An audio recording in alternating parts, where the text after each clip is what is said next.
আপনার হাজবেন্ডের কাছে না চাইতে চাইতে তাকে আপনি এই ধারণা দিয়ে দিয়েছেন এরই মধ্যে যে আপনার কিছু লাগে না।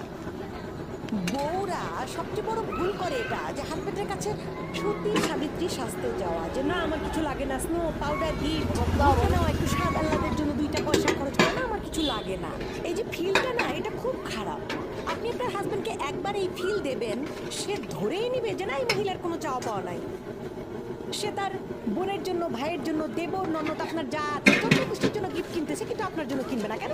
ভাই দোস্ত আপনার, আপনি হাজবেন্ডকে বুঝিয়েছেন যে আমার কিছু লাগে না। একটা মেয়ে না চাইতে চাইতে না চাইতে চাইতে তার ভিতরে একটা অসীম অপূরণীয় ক্ষতি করে ফেলে, সেটা হচ্ছে শূন্যতা।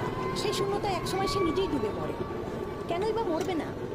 তার পার্টনারকে যে ভুল সিগন্যাল দিয়ে ফেলেছে যে আমি মেয়েটা কিচ্ছু লাগে না। চাইতে শেখে নিজের ভালো লাগা